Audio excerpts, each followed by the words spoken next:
أما بعد فأعوذ بالله من الشيطان الرجيم. بسم الله الرحمن الرحيم.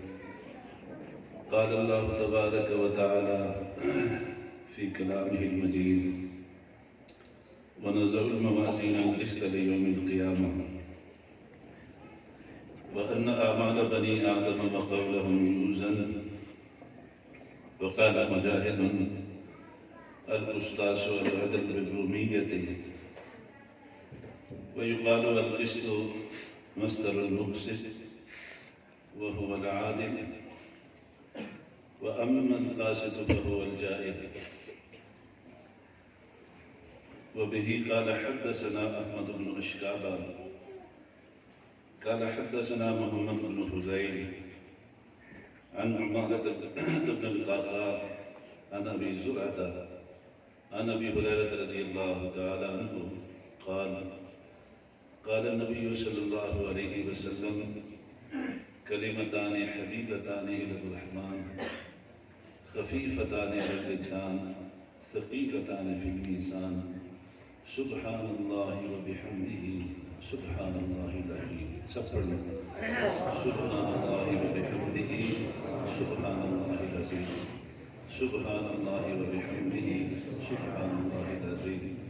سبحان الله وبحمده سبحان الله العظيم. إن الله وملائكته يصلون على النبي يا أيها الذين آمنوا صلوا عليه وسلموا تسليما.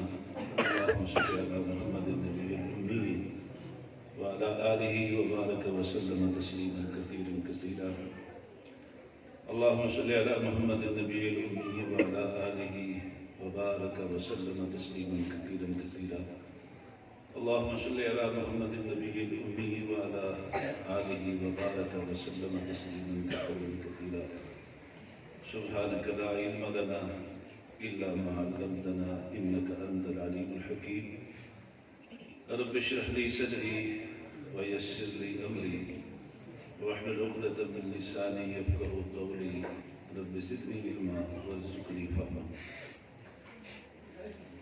زینت مجلس حضرات، علماء کرام، میرے محترم دوستوں، بزرگوں اور عزیز طلباء ساتھیوں، اور میری پردہ نشین عزت مآب بہنوں، مدرسہ خدیجۃ الکبریٰ کی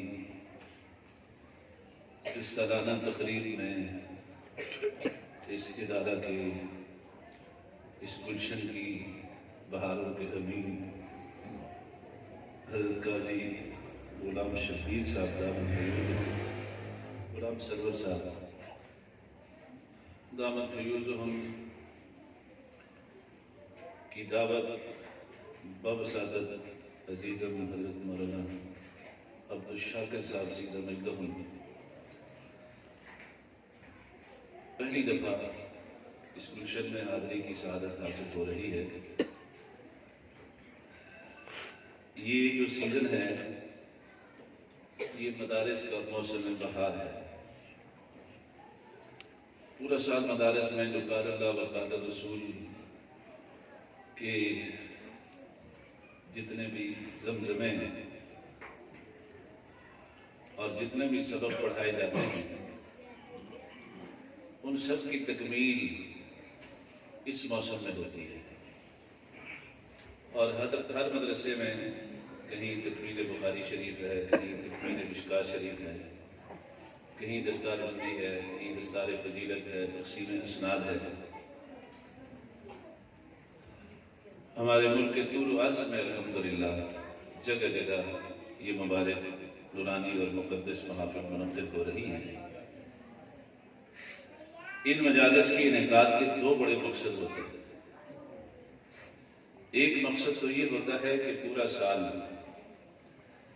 ان مدارس کے اندر جہاں آپ اپنی انویسٹمنٹ کر رہے ہوتے ہیں، جہاں آپ اپنا تعاون پیش کر رہے ہوتے ہیں،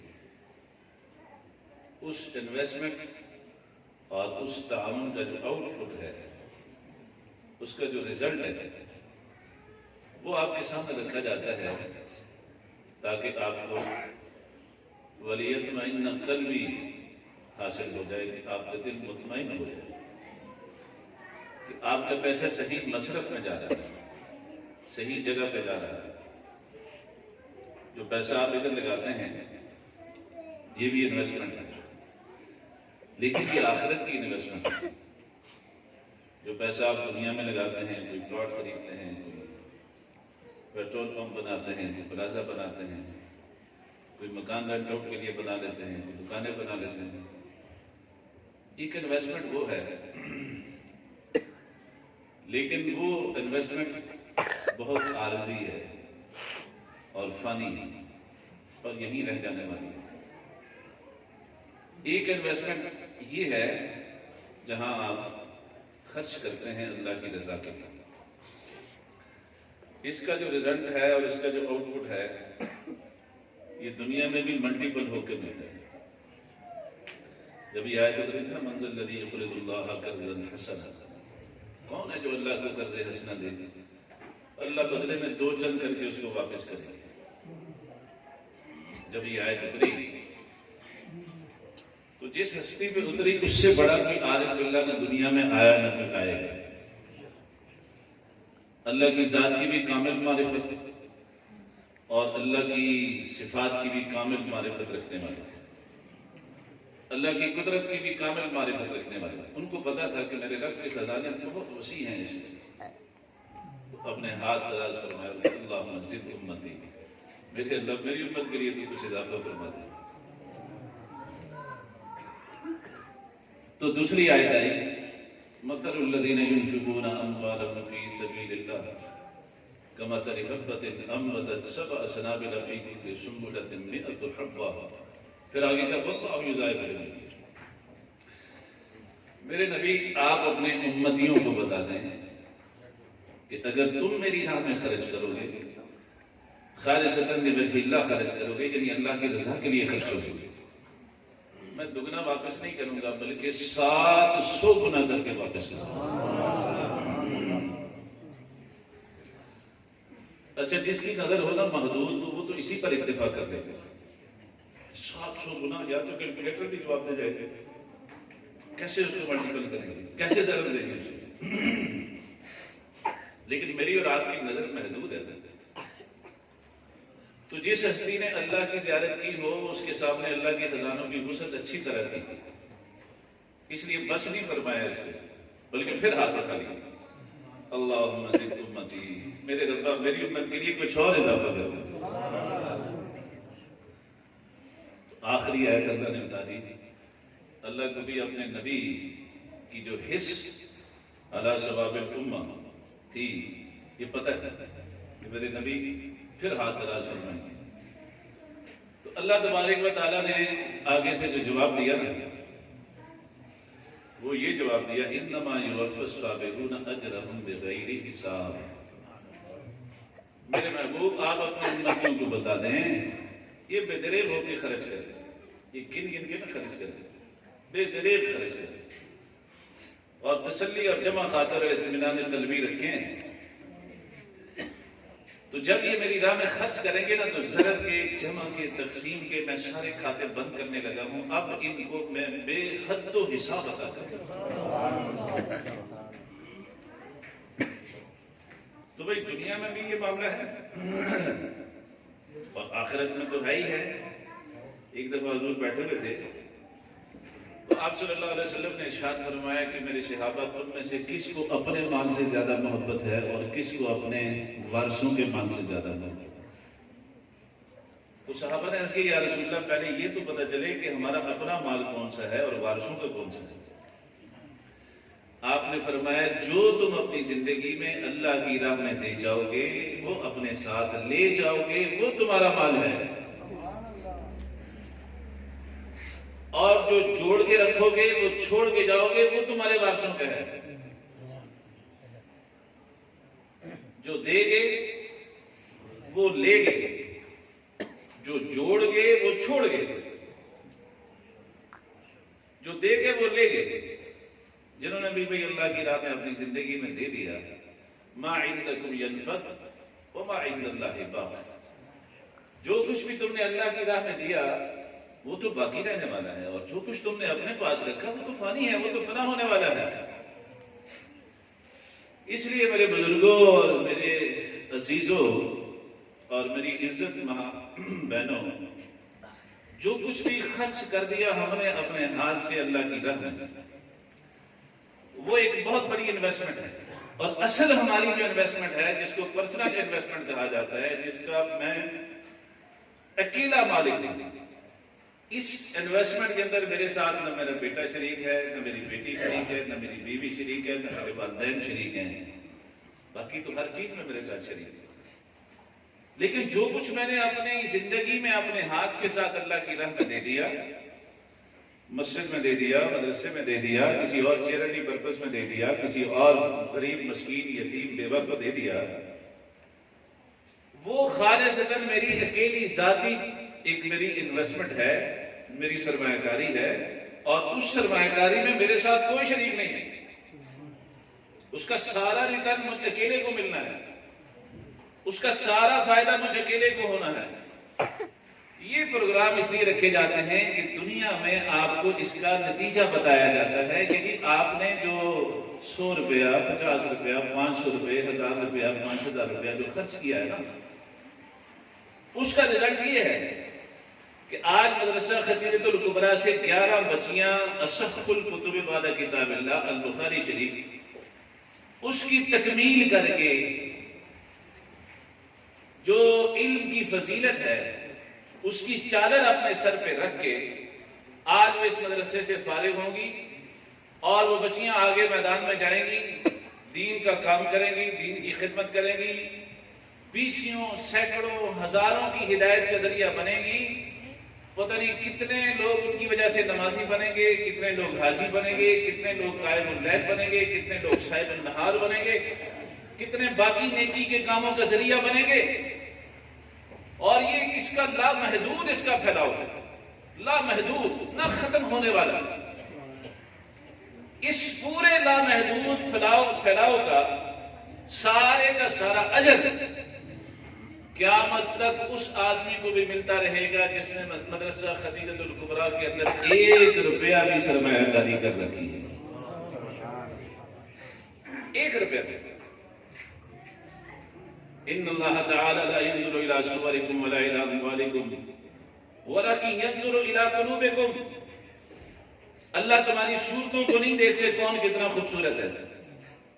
خوبصورتی میں تو ابو لہب بہت آگے تھا، لیکن قرآن نے کہا تبت یدا ابی لہب وتب ما اغنى عنه ماله وما کسب۔ اور ادھر دیکھو یہ حبشے کا کالا بلال ہے جس کا رنگ بالکل سیاہ ہے، دنیاوی سٹیٹس اس کا غلامی کا ہے، کوئی آدمی اس کو اپنے پاس بٹھانا گوارا نہیں کرتا، کوئی اس سے گفتگو کرنا گوارا نہیں کرتا، کوئی اس سے ہم کلام ہونا گوارا نہیں کرتا۔ دنیاوی سٹیٹس اس کا اتنا لوئسٹ ہے، اتنا کم تر ہے، رنگ بھی کالا، دنیاوی اعتبار سے غلام۔ ہمارے ہاں ایک نوکر کا کنسپٹ ہے، نوکر پھر بھی آزاد ہوتا ہے، بھائی اس کی اپنی مرضی ہوتی ہے، غلام کی اپنی مرضی نہیں، 100% آقا کی مرضی پہ چلنے کا وہ پابند ہوتا ہے۔ تو دنیاوی سٹیٹس یہ ہے، لیکن جس وقت میرے دوستو اس نے اپنے دل کو نورانی کیا، جس وقت اس نے اپنے دل کو منور کیا، جب اس نے اپنے دل کی سیاہی کو دھویا، کلمہ لا الہ الا اللہ محمد رسول اللہ پڑھ دو، نہیں پڑھ۔ میری بہنیں اپنی جگہ جہاں بیٹھی ہیں وہ پڑھیں اور اخلاص کے ساتھ پڑھو، لا الہ محمد رسول اللہ۔ اخلاص کے ساتھ جب پڑھ لیا، دل کی سیاہی دھل گئی، چہرے کا رنگ تو اسی طرح رہا، حضور نبی کریم صلی اللہ علیہ وسلم کی دامن رحمت کے ساتھ وابستہ ہو گیا، اس تعلق کو اس نے مضبوط کر لیا، پرواز کتنی اونچی ہو گئی۔ حضور معراج سے واپس آئے تو بلایا، بلال مجھے جب جنت کی سیر کروائی گئی تو مجھے جنت میں کسی کے قدموں کی آہٹ سنائی دے رہی تھی، تو میں نے اپنے ساتھیوں سے پوچھا یہ کون خوش نصیب ہے؟ مجھے محسوس ایسے ہو رہا ہے کہ مجھ سے بھی پہلے وہ جنت کی زمین کو روند رہا ہے۔ مجھے بتایا گیا یہ آپ کا حبشے کا کالا بلال ہے جو چلتا تو فرش پہ ہے، لیکن اس کے قدموں کی آواز جنت کی سرزمین اور عرش پہ سنائی دی۔ چہرہ تو کالا ہے، پیسے تو نہیں ہے اس کے پاس، کچھ بھی نہیں، دل کا سفید ہے. اللہ مجھے آپ کو دل کا سفید بنا. اور میں نے آپ کو کلمہ پڑھایا، مجھے آپ کے ایمان و اسلام میں شک نہیں تھا. میں آپ کو اپنے سے کروڑ ہاتھ رکھتے بہتر مسلمان اور مومن سمجھتا ہوں. اپنے لیے میں نے نجات کا وسیلہ بنانے کی خاطر میں نے یہ کلمہ آپ کو پڑھایا. اور ویسے بھی اللہ کے حبیب صلی اللہ علیہ وسلم نے ارشاد فرمایا، علماء بیٹھے کہ قرب قیامت میں ایسے ایسے فتنے آئیں گے کہ لوگ صبح مومن ہوں گے، شام کو کافر ہو جائیں گے. شام کو مومن ہوں گے، صبح کافر ہو جائیں گے. لہذا صبح و شام ایمان کی تجدید کرتے رہا کرو، کرتے رہا کرو، کرتے رہا کرو. اور نہ معلوم کس وقت کا اخلاص کے ساتھ پڑا ہوا میرا اور آپ کا کلمہ اللہ کے ہاں قبول ہو جائے اور ہماری نجات کا وسیلہ بن جائے. علماء بیٹھے ہیں. حدیث کے ذخیرے میں ایک حدیث ہے جس کا نام ہے حدیث بطاقہ. بطاقہ ٹکڑے کو کہا جاتا ہے، کاغذ کا ٹکڑا. اس کا پس منظر کیا ہے، بیک گراؤنڈ کیا ہے؟ اللہ کے حبیب نے فرمایا، یہ جو آپ نے ابھی بخاری شریف کی یہ جو آخری حدیث میں جو قائم باب ہے، جو امام بخاری رحمہ اللہ نے قائم کروایا، نصب موازین القسط لیوم القیامہ، کہ ہم عدل کی ترازویں قائم کریں گے قیامت والے دن. تو جب عدل کی ترازویں قائم ہوگی تو وہاں پہ اعمال تلیں گے. اور یہ بات اپنے ذہن میں رکھ لیجئے کہ اللہ کے ہاں اعمال کی گنتی نہیں ہوتی، اعمال کا وزن ہوتا ہے. اعمال گنے نہیں جائیں گے. کتنے نفل پڑھ کے آئے ہو، کتنے پیسے خرچ کر کے آئے ہو، کتنے حج کر کے آئے ہو، کتنے قرآن کریم مکمل کر کے آئے ہو، گنتی نہیں ہوگی. ہمارے یہاں تو گنتی ہوتی ہے نا، کل شریف اور جمعرات شریف اور چہلم شریف میں پرچیاں آتی ہیں، اتنا کلمہ پڑھا ہے، اتنی آیت کریمہ پڑھی ہے، اتنے قرآن پڑھے ہیں. اللہ کو گویا ہم پریشرائز کر رہے ہوتے ہیں، اتنی دفعہ پڑھی آپ تو بخشو ہی بخشو. اللہ کیا گنتی نہیں چلتی دوستو. اللہ کے ہاں وزن چلتا ہے، وزن. اس لیے قرآن و حدیث کے پورے ذخیرے کو کھنگال مارو، کہیں اعمال کی گنتی کا ذکر نہیں ہے، اعمال کے وزن کا ذکر ہے. سورۃ القاریہ میں اللہ کیا فرماتے ہیں؟ فَأَمَّا مَنْ ثَقُلَتْ مَوَازِينُهُ فَهُوَ فِي، ہاں جن کی تولیں بھاری نکلی وہ ہوں گے بڑے مزے کی زندگی میں. اللہ مجھے آپ کو نصیب فرمائے. ہاں وہ مزے کی زندگی میں وہ عیش و عشرت کریں گے، بڑی زبردست زندگی ان کو ملے گی. فَأَمَّا مَنْ ثَقُلَتْ، جس کی تولیں بھاری نکلی، جس کے نیک اعمال وزنی نکلے، وہ ہوگا بہترین زندگی میں. وَأَمَّا مَنْ خَفَّتْ مَوَازِينُهُ فَأُمُّهُ هَاوِيَةٌ، اور جس کی تولیں ہلکی نکلی اس کا ٹھکانہ تو جہنم کا گڑھا ہے. اللہ مجھے آپ کو بچا کے رکھے. تو جہنم کا گڑھا ہے. وزن اعمال کا ذکر، اس لیے امام بخاری رحمہ اللہ نے آخری باب وزن اعمال کا باندھا کہ اعمال کا وزن ہوگا، اعمال تولے جائیں گے. آج میں اور آپ جو کچھ بھی کر رہے ہیں اور جو کچھ بھی ہم بول رہے ہیں، یہ سب بھائی ریکارڈ ہو رہا ہے. اس کی آڈیو ویڈیو دونوں ریکارڈنگ ہو رہی ہے. دیکھو ابھی کیمرہ ریکارڈ کر رہا ہے میری حرکات و سکنات کو بھی، اور جو کچھ میں زبان سے نکال رہا ہوں اس کو بھی کر رہا ہے. یہ چیزیں جب نہیں تھیں تو لوگوں کو ان چیزوں پہ یقین نہیں آتا تھا. اسی لیے تو امام بخاری رحمہ اللہ نے اس وقت کے روشن خیالوں اور اس وقت کے جدت پسندوں کے مقابلے میں یہ بات باندھا. وہ مانتے نہیں تھے. یہ کیسے ہو گئے؟ نماز تولی جائے گی، اس کا تو کوئی جسم نہیں ہے. روزہ تولا جائے گا جی، اس کا تو کوئی جسم نہیں ہے. سبحان اللہ کو تولا جائے گا جی، اس کا تو کوئی جسم. یہ تو سب آراز ہیں. اور ہمیشہ ذی جسم اور ذی جرم جو چیزیں ہوتی ہیں وہ تلتی ہیں.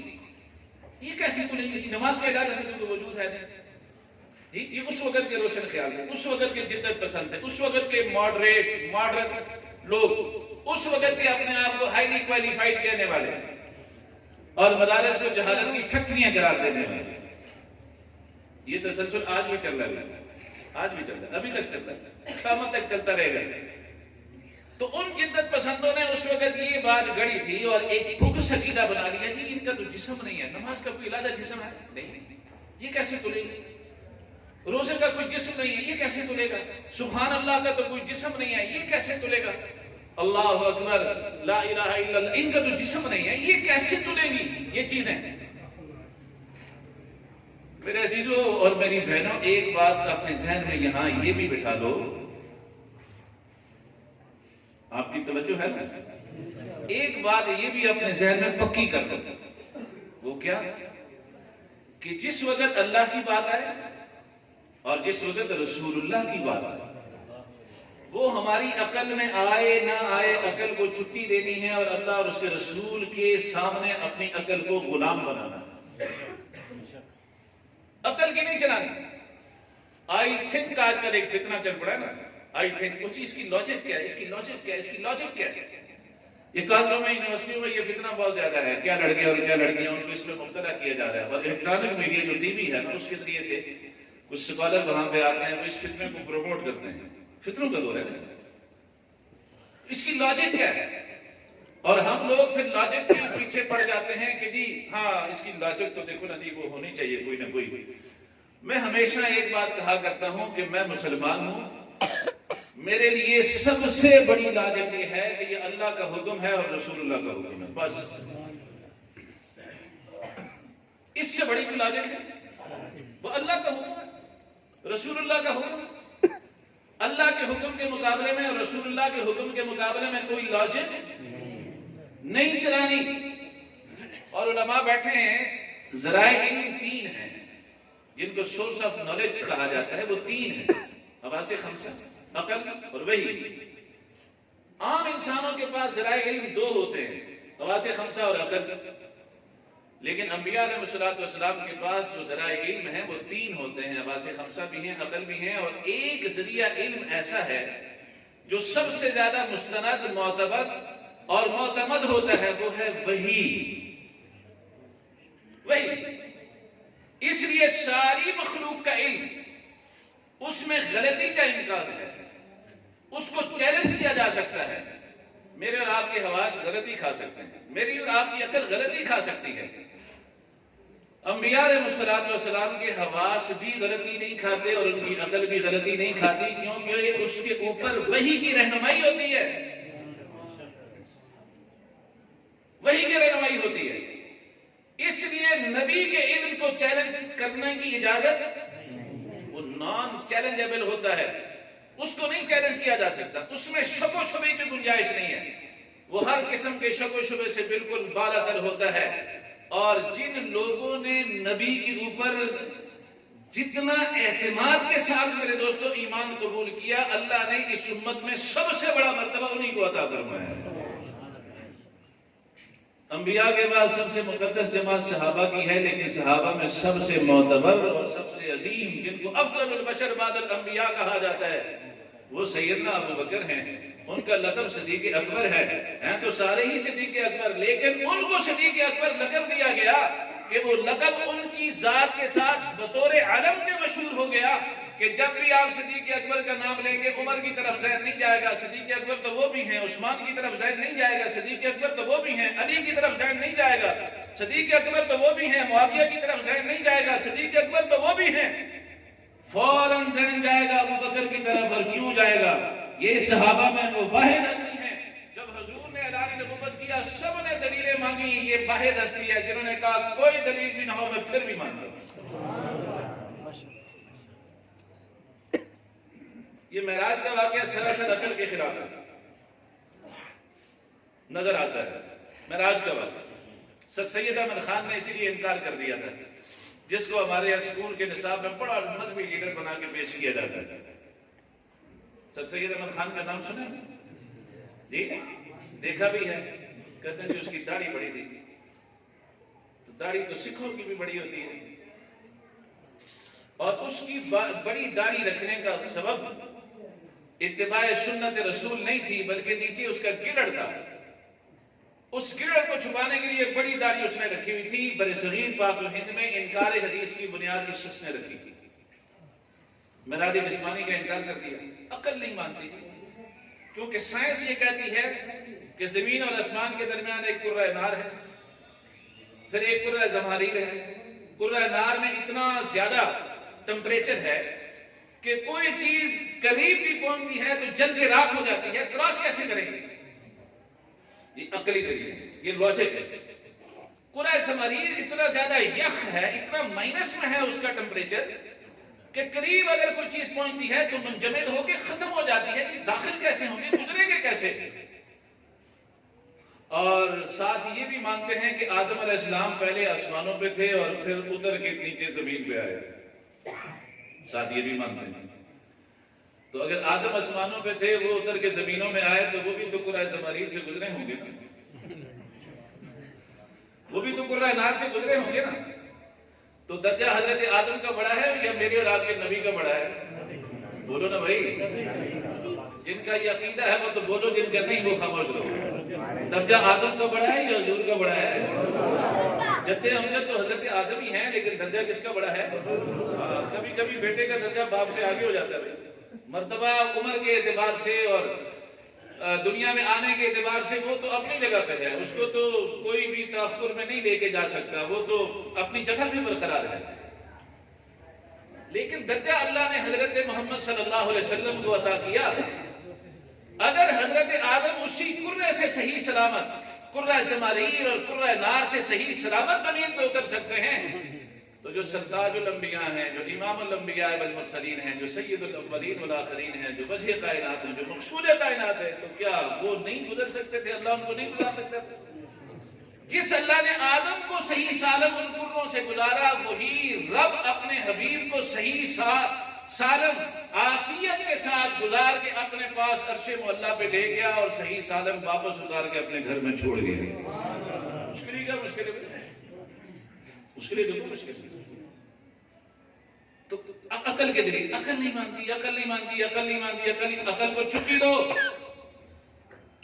جب اللہ کا حکم آئے، رسول کا حکم آئے، شریعت کا حکم آئے، عقل کو رخصت کرو۔ حضرت علی رضی اللہ تعالیٰ عنہ فرمایا کرتے تھے، ساری شریعت معقولی ہے، ساری شریعت عین عقل کے مطابق ہے، لیکن مسئلہ یہ ہے کہ ہماری عقل چھوٹی ہے اور اللہ کی باتیں بڑی ہیں۔ ترازو چھوٹا ہو، اس چھوٹے ترازو پہ اگر آپ بڑی بڑی چیزیں تولنا شروع کر دیں تو نتیجہ کیا نکلے گا؟ وہ ترازو ٹوٹ جائے گا۔ بھئی یہ جو سناروں کے پاس جو ترازو ہوتا ہے، اس پہ کیا چیز تولی جاتی ہے؟ اور کوئی آدمی پتھر لے کے آئے کہ آپ مہربانی کریں پتھر کو تولیں اس کے اوپر، تو پتھر تولے گا؟ بولو نا بھائی، نہیں تولے گا۔ سونا تل سکتا ہے تو پتھر کیوں نہیں تل سکتا؟ قیمت سونے کی زیادہ ہے یا پتھر کی زیادہ ہے؟ تو قیمت تو سونے کی زیادہ ہے، لیکن یہ ترازو پتھر تولنے کے لیے نہیں، سونا تولنے کے لیے ہے۔ 0 میٹر گاڑی ہے، آپ روڈ پہ چلاؤ گے چلے گی، لیکن روڈ نہ ہو پہاڑ پہ چلانا شروع کرو چڑھے گی۔ عجیب بات ہے کہ 0 میٹر گاڑی ہے، ٹائر بھی اس کے ٹھیک ٹھاک ہیں، انجن بھی اس کا ٹھیک ہے، فیول بھی اس کا پورا ہے، ساری چیزیں اس کی بالکل پراپر، یہ پہاڑ پہ کیوں نہیں چڑھ رہی تھی؟ اور بھائی گاڑی کا قصور نہیں، تیری عقل کا فطور ہے، تو کم عقل اور بے وقوف ہے۔ یہ گاڑی ٹھیک ٹھاک ہے، لیکن اس کے لیے روڈ چاہیے، اشارہ چاہیے، اس روڈ پہ صحیح چلے گی۔ اگر اس سے ہٹا کے بھی اس کو چلانے کی کوشش کرے گا، گاڑی کا بھی بیڑا غرق کرے گا، اپنا بھی بیڑا غرق کرے گا۔ یوں عقل کی ایک روڈ ہے بھائی، عقل کی ایک شارع ہے، آپ اس کو اس شارع پہ چلاتے رہیں گے تو صحیح چلتی رہے گی، اور اس شارع کو شریعت کہا جاتا ہے۔ اگر اس سے ہٹا کے اس کو آپ چلانے کی کوشش کریں گے تو عقل کا بھی بیڑا غرق کریں گے اور اپنا بھی بیڑا غرق کر دیں گے۔ اس لیے حضرت علی فرمایا کرتے ہیں، ہماری ساری شریعت 100% عقل کے مطابق، 100%، کوئی کمی نہیں اس میں، ہماری عقلیں چھوٹی ہے۔ اور ایک مثال دے کے فرمایا کرتے تھے، فرماتے تھے دیکھو جب آدمی نے موزے پہن رکھے ہوں، چمڑے کے موزے سردیوں میں پہنتے ہیں لوگ، تو شریعت کا حکم یہ ہے کیونکہ وضو کے 4 فرائض ہیں اور ان میں سے جو چوتھا فرض ہے وہ پاؤں کا دھونا ہے۔ لیکن اگر کسی آدمی نے موزے پہن رکھے ہیں تو موزوں کی حالت میں شریعت اجازت دیتی ہے مسح کرنے کی، کہ آپ جی مسح کرو۔ تو جس وقت انسان مسح پہ عمل کرتا ہے اس حکم پہ، تو موزوں کے اوپر جو مسح ہے وہ نیچے سے کرتا ہے یا اوپر سے؟ کہاں سے کرتا ہے؟ کہاں سے؟ اوپر سے۔ اچھا یہ نقل کہتی ہے، یہ شریعت کہتی ہے، یہ وحی کہتی ہے، عقل کیا کہتی ہے؟ عقل کہتی ہے نیچے سے ہونا چاہیے مسا، چونکہ تلوا نیچے لگتا ہے، گندگی نیچے لگنے کا امکان و احتمال ہے، لہذا مسا بھی نیچے سے ہونا چاہیے، اوپر سے کیوں کرتے ہیں؟ اب اگر کوئی معقولی یہاں پہ آ جائے، اپنے آپ کو معقولی سمجھتا ہو، عقل مند سمجھتا ہو، مسا اوپر کے بجائے نیچے سے کرنا شروع کر دے تو سارا دن کرتا رہے، مسا ہو جائے گا؟ شریعت کیا کہتی ہے؟ شریعت کہتی ہے بندے اپنی عقل کو یہاں نہ چلانا، اپنی عقل کو چھٹی دینا۔ عقل تو تیری کہتی ہے نیچے سے مسا ہونا چاہیے، لیکن نقل یہ کہتی ہے کہ اوپر سے ہونا چاہیے۔ عقل کو چھٹی دے، نقل کی مان، اوپر سے مسا کر، میں نیچے سے بھی پاک کر دوں گا۔ عقل کو نہیں چلاتا۔ جہاں بھی شریعت کا اور عقل کا ٹکراؤ آئے، کلیش ہو، تصادم ہو، وہاں پہ عقل کو چھٹی دینی ہے اور نقل کی شریعت کی بات ماننی ہے۔ شریعت آج بہت ساری چیزوں کو، آج سود کا مسئلہ ہے، سود پہ کہتے ہیں جی دیکھو جی سود کے بغیر ہماری معیشت نہیں چلتی تھی، کیا کریں گے؟ کشمیر میں بھی شاید یہی آواز لگتی ہے، ہمارے پاکستان میں بھی یہی آواز لگتی ہے، اور جی سود کے بغیر کیسے چلائے گی؟ پوری دنیا سود پہ چل رہی ہے۔ اللہ تو کہہ رہے ہیں کہ ان سود خوروں کو کہو فَإِن لَمْ تَفْعَلُوا فَأْذَنُوا بِحَرْبٍ مِّنَ اللَّهِ وَرَسُولِهِ، سود خوری سے باز آ جاؤ، اگر سود خوری سے باز نہیں آؤ گے تو اللہ اور اس کے رسول کے خلاف جنگ کے لیے تیار ہو جاؤ۔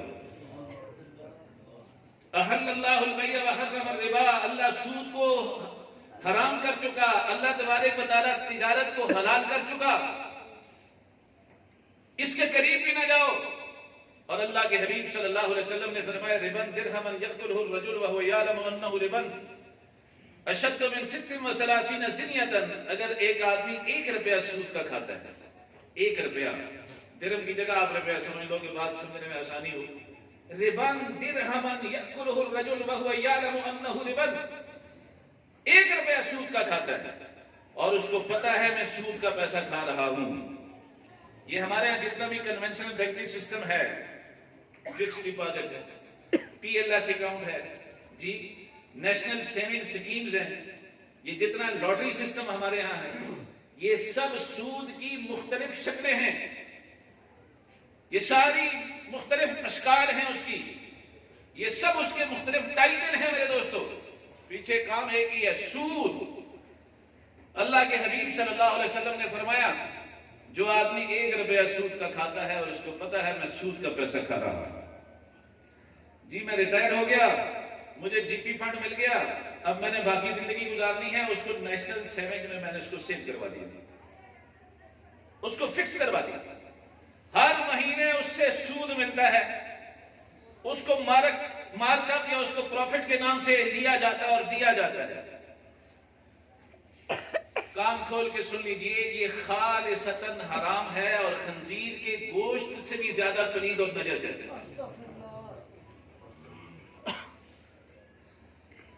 خنزیر کے گوشت سے بھی زیادہ پلید اور نجس۔ اور حضور نے کیا فرمایا؟ حضور نے یہ فرمایا 1 روپیہ سود کا کھانے والا جس کو پتا ہے میں سود کا پیسہ کھا رہا ہوں، اشد من 36 زنیۃ، 36 مرتبہ زنا کرنے والے سے بڑا مجرم ہے 1 روپیہ سود کا کھانے والا۔ اور ایک اور حدیث میں آپ نے فرمایا الربا 70 جزءا ایسرها ان ينكح امه رجلا، 1 روپیہ سود کا کھانے والا، آپ یہاں زلزلہ ہوا نا، یہاں بڑی این جی اوز آئی، بڑی فنڈنگ ہوئی، آپ کو پتہ ہے اس فنڈنگ کے اندر کیا تھا؟ یقیناً آپ کو پتا ہوگا، آپ کیوں اتنے سادہ ہو کے بیٹھے ہوئے، خاموشی سے بیٹھے ہوئے؟ اس فنڈنگ کے اندر کیا چیز تھی؟ سود تھا کہ نہیں؟ بھائی انٹرسٹ بیسس پہ ان کو فنڈنگ ہو رہی تھی کہ نہیں ہو رہی تھی؟ آپ کیوں خاموش بیٹھے ہو؟ پتہ ہی نہیں۔ اللہ معاف کرے، چلو توبہ کر لو، انشاءاللہ اللہ تعالیٰ معاف کر دیں گے۔ ہاں توبہ کر لو، جنہوں نے وہاں سے استفادہ کیا توبہ کر لو۔ اللہ کے نبی نے فرمایا 1 روپیہ سود کا کھانے والا، اس کے نامہ عمل میں 70 بڑے بڑے گناہ لکھے جاتے ہیں، اور کم درجے کا گناہ یہ ہے کہ یہ شخص جو 1 روپیہ سود کا کھانے والا ہے اپنی سکی والدہ کے ساتھ زنا کرنے والے سے بڑا مجرم ہے۔ یہ میرا فتویٰ نہیں ہے، یہ قاضی صاحب کا فتویٰ نہیں ہے، یہ رسول اللہ کا فتویٰ ہے۔ یہ سب سے بڑے مفتی کائنات کے ان کا فتویٰ ہے۔ اس لیے اللہ کے حبیب نے فرمایا لعن رسول اللہ صلی اللہ علیہ وسلم آکل الربا وموکلہ وشاہدیہ وکاتبہ۔ اللہ کے رسول نے لعنت فرمائی سود کھانے والے پر، سود کھلانے والے پر، سودی کاروبار پہ گواہ بننے والے پر، سودی کاروبار کو لکھنے والے پر، سب پہ لعنت فرمائی ہے۔ اور علماء بیٹھے ہیں، لعنت کا مطلب کیا ہے؟ بعدًا الرحمہ، یہ بد دعا ہے۔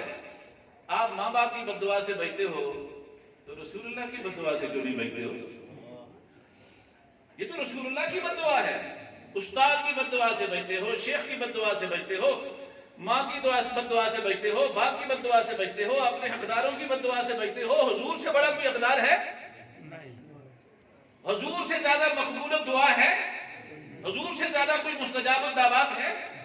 بد دعا فرمائیے وہ اللہ کی رحمت سے دور ہو جائے۔ کون؟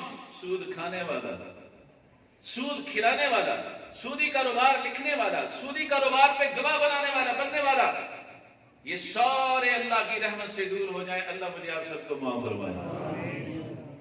آج دنیا کے عقلمند کیا کہتے ہیں؟ دنیا کے عقلمند کہتے ہیں جی چونکہ سود کے بغیر گزارا نہیں ہے، کیا کریں، اکانومی سود کے بغیر چلتی نہیں ہے۔ اللہ کہتے ہیں سود کے بغیر چلے گی، رسول اللہ کہتے ہیں سود کے بغیر چلے گی، آج کے سہوکار کہتے ہیں سود پہ چلے گی۔ تو ہم نے اللہ کی، اللہ کے رسول کی بات ماننی ہے یا ان سودخوروں کی بات ماننی ہے؟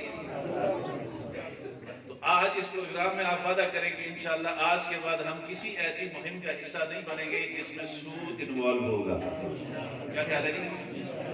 سودی بینکوں سے اپنے کھاتوں کو ختم کریں گے، بولو نا، سودی بینکوں سے اپنے کھاتوں کو، کوئی سودی اکاؤنٹ نہیں کھولیں گے، کوئی سودی اکاؤنٹ۔ اس سے اپنے آپ کو نکالو، اس غلاظت سے نکالو۔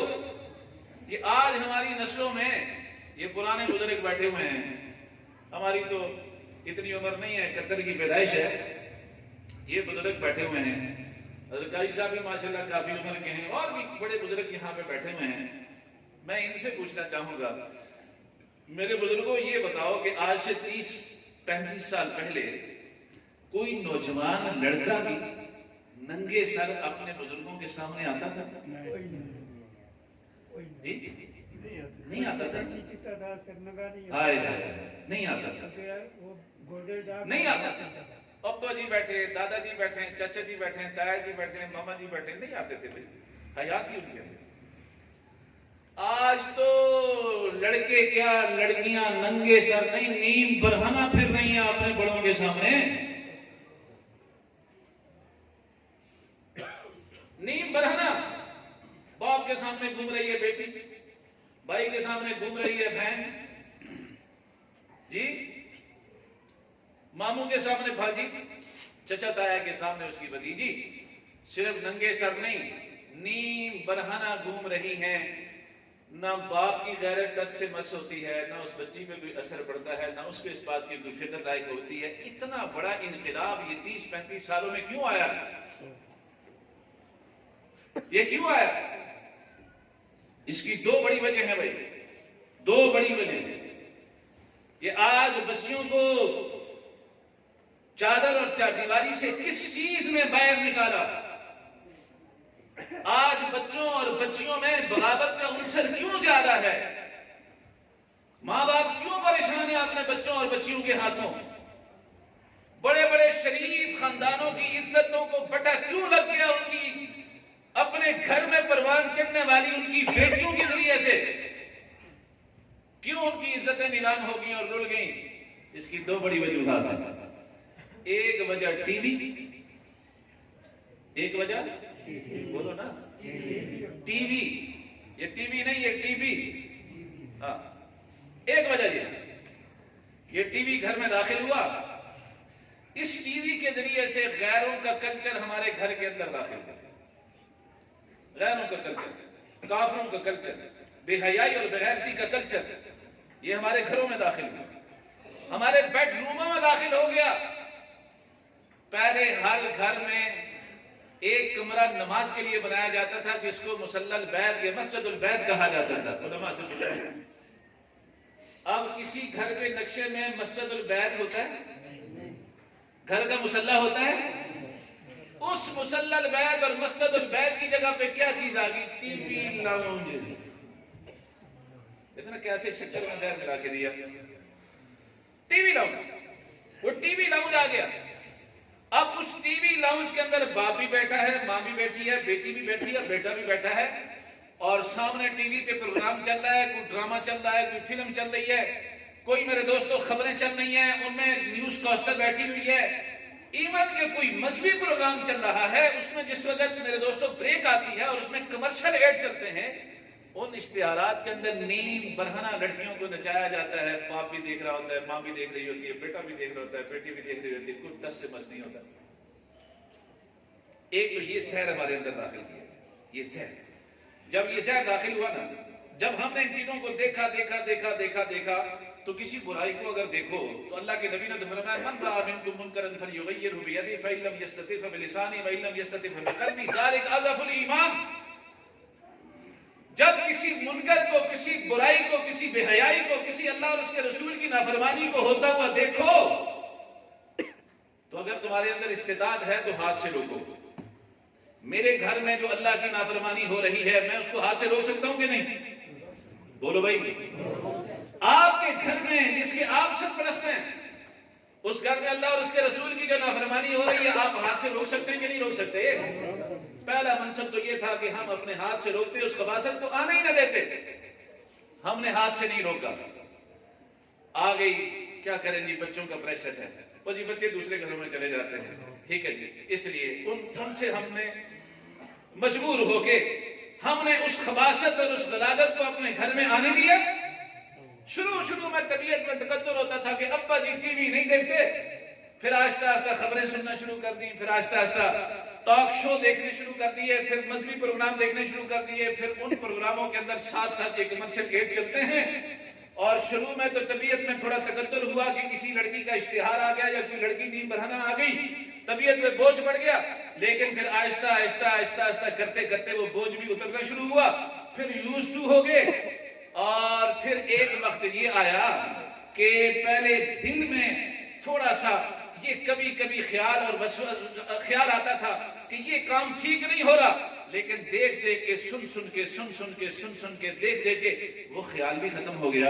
اب تو ابا جی مسجد سے نماز پڑھ کے جاتے ہیں، تسبیح ہاتھ میں ہوتی ہے، ٹی وی لاؤنج میں جا کے بیٹھتے ہیں اور سامنے ٹی وی لگا ہوتا ہے، ساتھ اس کے اوپر چلنے والی فلم بھی، ڈرامہ بھی. اچھا جی ہم فلم ڈرامہ نہیں دیکھتے، ہم تو خبریں سنتے ہیں. ان خبروں میں نیوز کاسٹر جو خبریں پڑھ رہی ہوتی ہے وہ تو لڑکی ہوتی ہے نا.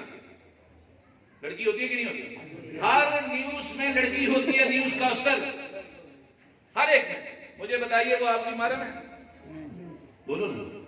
وہ جو مرد بیٹھا ہوا ہے وہ آپ کی گھریلو عورتوں کا محرم ہے؟ ہاتھ میں تسبیح ہے، حاجی صاحب کی نماز پڑھ کے آئے ہیں، تہجد بھی پڑھی ہے، اشراق بھی پڑھی ہے، تلاوت بھی کی ہے، آگے ماشاءاللہ بیٹھے ہوئے ہیں اور ساتھ ساتھ تسبیح بھی پھیر رہے ہیں، سبحان اللہ سبحان اللہ، ساتھ ساتھ اس لڑکی کی زیارت بھی کر رہے ہیں. اور نتیجہ کیا نکلا؟ یہ ہنسنے کے لیے رونے کی بات ہے میرے دل میں. ساتھ تسبیح بھی کر، سبحان اللہ سبحان اللہ سبحان اللہ، ساتھ اس لڑکی کو بھی دیکھ رہے ہیں. آپ کو پتا ہے اللہ کے حبیب نے فرمایا ایک بد نظری سالوں کی عبادت کا نور ختم کر دیتی ہے. سالوں کی. لعن اللہ الناظر والمنظور، یہ بھی اللہ کے نبی کی بددعا ہے. اللہ کی لعنت ہو غیر محرم کو دیکھنے والے پر، اور اس عورت پر بھی جو بے پردہ ہو کے گھر سے باہر نکلتی ہے، اس کے اوپر غیر محرم مردوں کی نظریں پڑتی ہیں، اس پر بھی اللہ کی لعنت ہو. اب دیکھنے والا ایک عورت کو دیکھے گا، اس پہ ایک دفعہ لعنت برسے گی، میری وہ بہن، میری وہ بیٹی جو گھر سے بے پردہ ہو کے باہر نکلی ہے، اس کو اگر 100 مرد دیکھیں گے تو 100 مرتبہ لعنت برسے گی، 200 دیکھیں گے تو 200 لعنتیں برسے گی. ہاں جتنے دیکھیں گے اتنی دفعہ لعنت برسے گی. یہ اللہ کے نبی کہہ رہے ہیں، میں نہیں کہہ رہا. آہستہ آہستہ وہ جو گیج تھی نا ہماری، اس نے کام کرنا چھوڑ دیا. وہ جو اندر گیج لگی تھی، جو اچھائی برائی میں تمیز کرواتی تھی، جو بے حیائی بغیرتی حیا میں غیرت میں تمیز کرواتے. آہستہ آہستہ وہ ختم ہونا شروع ہو گئی. اب باپ بھی ٹس سے مس نہیں ہے, ماں بھی ٹس سے مس نہیں ہے. اب سارے بیٹھ کے دیکھ رہے ہیں. اب وہ لباس ایک وقت وہ تھا کہ میری اور آپ کی بیٹیاں اماں جی عائشہ صدیقہ کو فالو کرتی تھی, اماں جی سیدہ فاطمہ کو فالو کرتی تھی, ازواج مطہرات ان کا آئیڈیل تھی, بنات رسول ان کا آئیڈیل تھی. آج نوبت بئی جا رسید کہ مسلمانوں کی بیٹیوں کا آئیڈیل انڈیا کی فلموں میں کام کرنے والی وہ بدبودار عورتیں ہیں. وہ بدبودار عورتیں جو اپنے جسم کو بیچنے کے لیے کئی دفعہ میرے دوستوں بیچ چکی ہوتی ہیں, اور جو غیرت کا جنازہ نکال چکی ہوتی ہیں, جو لباس, جو چال ڈھال, جو مذہب وہ اختیار کرتی ہیں. آج مسلمان کی بیٹی اس کو فالو کرتی ہے, کیونکہ آنکھیں جس کو دیکھتی ہیں, کان جس کو سنتے ہیں, اس کا اثر دل اور دماغ پہ ضرور ہوتا ہے. ہم نے دیکھا وہ, ہم نے سنا وہ, ہم بچوں کو دکھاتے ہوئے اپنے بچوں کو سناتے وہ, تو ظاہر اثر تو انہی کا ہوگا نا. پہلے تو گھروں سے محمد بن قاسم اٹھا کرتے تھے, پہلے تو گھروں سے طارق بن نذیر اٹھا کرتے تھے, پہلے تو گھروں سے خالد بن ولید اٹھا کرتے تھے, پہلے تو گھروں سے میرے دوستوں نواب سروج الدولہ اٹھا کرتے تھے, پہلے تو گھروں سے سلطان فتح علی ٹیپو جیسے فرزند اٹھا کرتے تھے. آج میرے دوستوں گھروں سے کنجر اور کنجریاں نکل رہے ہیں. گھر تو مسلمانوں کے ہیں. مجھے بتاؤ, آپ سارے غیور ماشاءاللہ کشمیر کے مسلمان ہو, میری بہنیں بھی بیٹھی ہوئی ہیں, کتنے گھروں سے تلاوت کی آواز آتی ہے جی؟ کتنے گھروں سے تلاوت کی آواز آتی ہے؟ اور گانوں بجانوں کی آواز کتنے گھروں سے آتی ہے جی؟ کوئی گھر خالی ہے مجھے بتاؤ نا ٹی وی سے, گانے بجانے سے کوئی گھر خالی ہے؟ آپ صبح نکلو, پہلے تو لوگ تہجد میں نکلتے تھے تو ماشاءاللہ گھروں سے رونے کی آوازیں آیا کرتے تھے. آج تو فجر میں میرے دوستوں لوگ سوئے ہوتے ہیں, فرض نماز پڑھنے والا کوئی نہیں ہوتا. ٹھیک, رات دیر تک ٹی وی چل رہا ہے, رات دیر تک ڈرامے چل رہے ہیں. ماشاءاللہ لڑکیاں بھی بیٹھی ہیں, لڑکے بھی بیٹھے ہیں, ماں بھی بیٹھی ہے, باپ بھی بیٹھا ہے, اور 1 بجے تک 2 بجے تک بیٹھ کے ٹی وی کی خباثت کے سامنے اس کو دیکھتے ہیں, اس کو مشاہدہ کرتے ہیں. ہمارے نظریے کو اس ٹی وی نے بگاڑا, اور ہمارے جسم کے اندر غیرت کے جتنے بھی میرے دوستوں ہمارے جسم کے اندر غیرت کی چیزیں تھیں, جتنے بھی ہمارے خون کے اندر غیرت کی چیزیں تھیں, ان ساری غیرت کی چیزوں کو نکالنے والی چیز ہمارے ہاں سود اور ہماری کمائی کے اندر حرام چیزوں کا ملوث ہونا ہے. حرام اندر گیا, اس نے اندر سے ہمارے خون کو میرے دوستوں اس نے جا کے سوراخ کیا, اور اس غیرت کو اس نے سوراخ کیا, غیرت نکلنا شروع ہوئی, اور اس حرام کمائی نے ہمارے اندر بغیرتی اور بے حیائی کو انجیکٹ کیا, اور ٹی وی دیکھ کے ہم نے جو رہی صحیح کسر تھی اس کو نکالا. ورنہ تو کبھی ایسے میرے دوستوں ہوتا ہی نہیں تھا کہ اس طرح کوئی بچی اس طرح نکل جائے, کوئی بچی نیم برانہ ہو جائے, کوئی بچی مسلمان کے گھر سے بغیر پردے نکلے, کوئی بچی مسلمان کے گھر سے میرے دوستوں بغیر دوپٹے کے نکلے, کوئی مسلمان کی بچی نیم برانہ ہو کے نکلے, ٹائٹ لباس پہن کے نکلے. اور کبھی ایسے نہیں ہوا کہ کوئی مسلمان کسی مسلم تو کجا کسی غیر مسلم کی چادر کو چھینے. ہاں, حضور نے تو یہ تربیت نہیں کی تھی. حضور کی تربیت تو یہ تھی کہ جس وقت جنگ میں حاتم طائی کی بیٹی حضور کے پاس قید ہو کے آئی, آپ کی اچانک نظر پڑی, اس کا سر ننگا ہے. آپ نے فرمایا یہ کون بچی ہے, اس کا سر کیوں ننگا ہے؟ یا رسول اللہ جنگ میں قید ہو کے آئی ہے کون؟ کہا جی حاتم کی بیٹی ہے.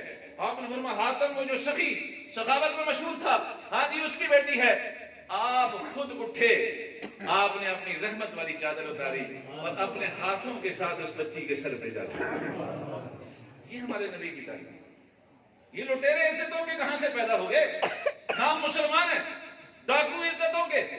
نہ مسلمان بچی کو چھوڑتے ہیں, نہ غیر مسلم کو چھوڑتے ہیں.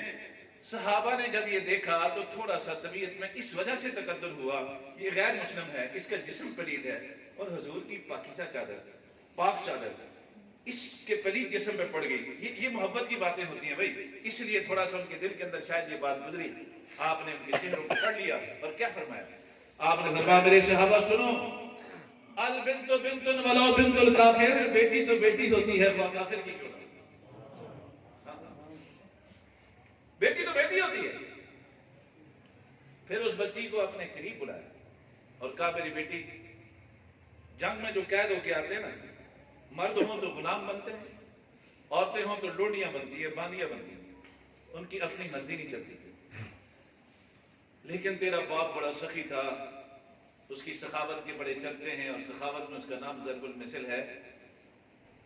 لیکن اس وقت جس سخی کے پاس تو آئی ہے نا، تیرا باپ بھی اس کی سخاوت کا مقابلہ نہیں کر سکتا۔ ہاں، اس سخی کے پاس تو آئی۔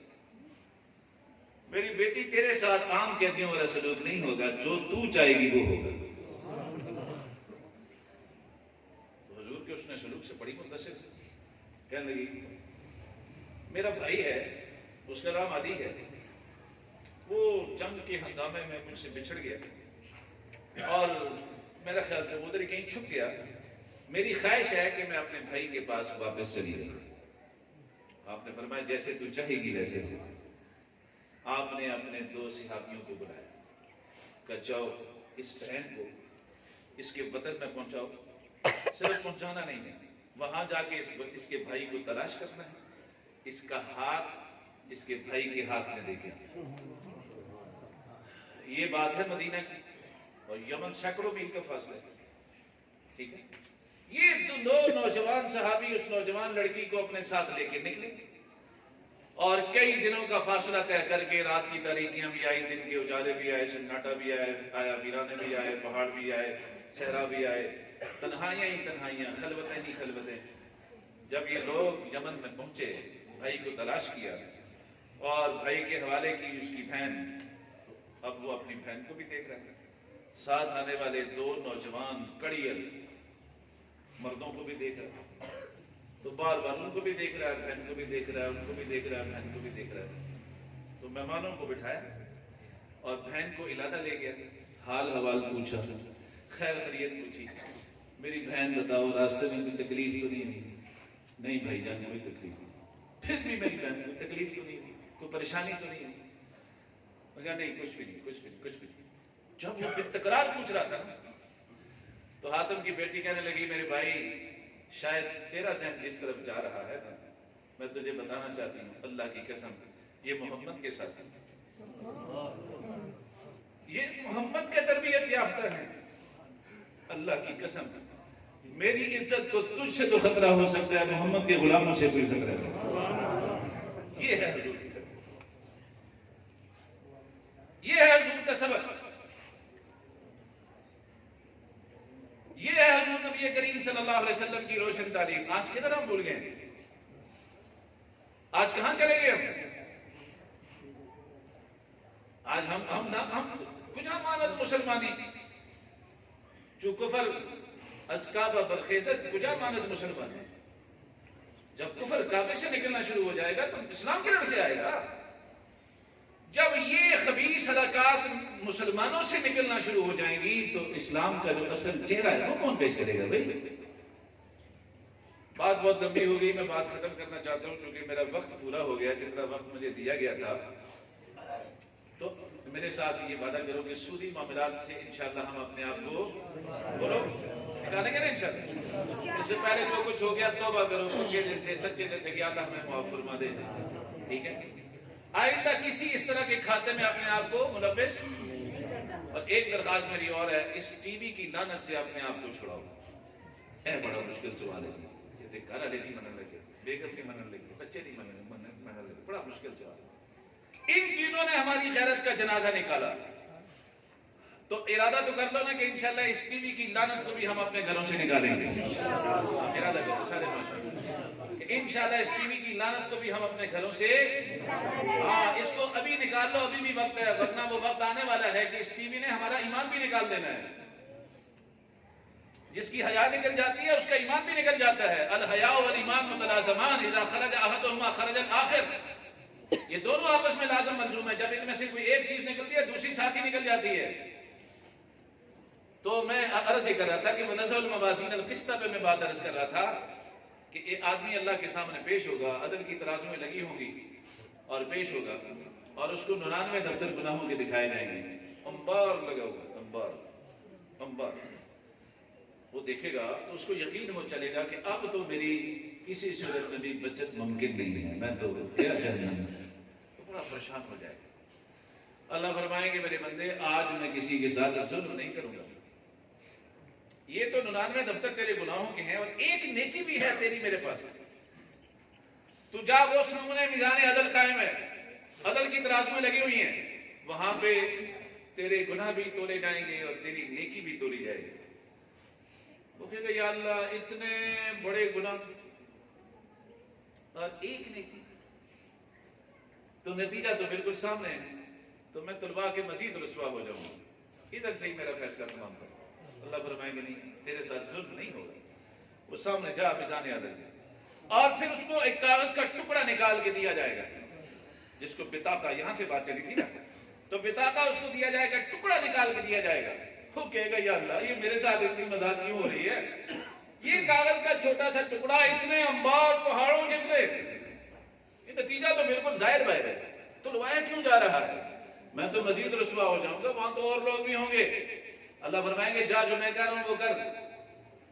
چنانچہ میزان عدل پہ جب وہ آئے گا اور 99 دفتر گناہوں کے ترازو کے ایک پلڑے میں رکھے جائیں گے اور دوسرے پلڑے میں وہ بطاقہ کا ٹکڑا رکھا جائے گا، جس وقت وہ رکھا جائے گا تو وہ 99 دفتر پہاڑوں جیسے عظیم نظر آنے والے ہوا میں ٹوٹنا شروع ہو جائیں گے، کاغذ کا ٹکڑا بھاری نکلے گا۔ تو وہ بڑا حیران، اتنا بس اس کاغذ کے ٹکڑے کو جب میرے دوستوں وہ دیکھے گا تو اس میں لکھا ہوگا لا الہ الا اللہ۔ اللہ فرمائے کہ میرے بندے تو نے ایک دفعہ جو پڑھا تھا نا لا الہ الا اللہ محمد رسول اللہ، وہ اتنا مزنی ہے کہ یہ تو تیرے 99 دفتر گناہوں کے ہیں، میری ذات کی قسم، میری عزت کی قسم، میرے جلال کی قسم، اگر اس ٹکڑے کے مقابلے میں 7 زمین اور 7 آسمان بھی رکھے جائیں تو وہ بھی ہلکے نکلیں اور تیری یہ نیکی ان سے بھی زیادہ بھاری نکلے۔ وَنَضَعُ الْمَوَازِينَ الْقِسْطَ لِيَوْمِ الْقِيَامَةِ، ہاں وہ جو آگے آ رہے ہیں ثقیلتان فی المیزان، یہ 2 کلمے اللہ کو بڑے محبوب ہیں، زبان پہ بڑے ہلکے ہیں، پڑھنے میں کوئی دقت نہیں، ان میں کوئی لفظ ثقیل بھی نہیں، لیکن ہیں میزان کے اندر بڑے وزنی اور بڑے بھاری۔ وہ 2 کلمے کون سے ہیں؟ سارے مل کے پڑھو، سبحان اللہ و بحمدہ، سبحان اللہ العظیم، سبحان اللہ و بحمدہ، سبحان اللہ العظیم، سبحان اللہ و بحمدہ۔ آج کل لوگوں کو معاش کی بڑی پریشانی ہوتی ہے، حالات بڑے تنگ ہیں جی، مہنگائی بہت زیادہ ہے جی، خرچے پورے نہیں ہو رہے جی، ہر گھر کا ہر فرد کا یہ مسئلہ ہے۔ اللہ کے حبیب نے فرمایا 100 دفعہ جو روزانہ یہ کلمہ پڑھ لے گا اللہ اس کو ایسی جگہ سے رزق پہنچائیں گے جہاں سے اس کو واہ و گمان بھی نہیں ہوگا، مرتے دم تک کبھی رزق کے بارے میں وہ پریشان نہیں ہوگا۔ تو اس کا جو مشائخ کا معمول بہا جو وقت ہے پڑھنے کا، وہ تو ہے فجر کی سنتوں اور فجر کے فرضوں کے درمیان۔ اگر آپ توفیق دے اللہ پہلے تو فجر کی سنتیں پڑھو اور 100 دفعہ اس کو پڑھ لو، سب سے بہترین جو وقت ہے وہ ہے اس کو پڑھنے کا۔ اگر نہیں اٹھ سکے تو فجر کے بعد پڑھ لو، فجر کے بعد بھی وقت نہیں ملے، دن میں کسی وقت بھی پڑھ لو 100 دفعہ سبحان اللہ و بحمدہ، سبحان اللہ العظیم، 100 دفعہ اس کو پڑھنے کا معمول بناؤ اور اللہ کے نبی کی بات کے اوپر اپنے دل سے پورا یقین رکھو، انشاءاللہ اللہ زندگی کے کسی موڑ پر رزق کی تنگی نہیں ہونے دیں گے۔ اللہ تعالیٰ مجھے بھی آپ سب کو عمل کی توفیق نصیب فرمائے، اللہ اس ادارے کو خدمت نات چنی ترقی عطا فرمائے، اور اللہ تبارک و تعالیٰ اس گلشن کی بہاروں کے جو امین ہیں قاضی غلام سرور صاحب، اللہ ان کو صحت کاملہ عاجلہ مستمرہ نصیب فرمائے۔ جن بچیوں نے تکمیل بخاری شریف کی ہے میں ان کو بھی مبارکباد دیتا ہوں، ان کے والدین کو بھی مبارکباد دیتا ہوں، ان کی معلمات کو، معلمین کو، اور جتنے بھی قاضی صاحب کے معاونین ہیں ان کو، اور جتنے بھی اس ادارے کے ساتھ تعلق رکھنے والے، محبت کرنے والے، پڑھانے والے، پڑھنے والے، سب کو میں مبارکباد پیش کرتا ہوں۔ لائق ست تبریک ہیں وہ، اللہ تبارک و تعالیٰ ان بچیوں کو جو کچھ انہوں نے پڑھا ہے اس پر عمل کی بھی توفیق عطا فرمائے، اور اس ادارے کے لیے، اس ادارے کو بنانے والوں کے لیے، چلانے والوں کے لیے، تعاون کرنے والوں کے لیے، سب کے لیے اللہ ان کو بہترین صدقہ جاریہ بنائے۔ وما علینا الا البلاغ۔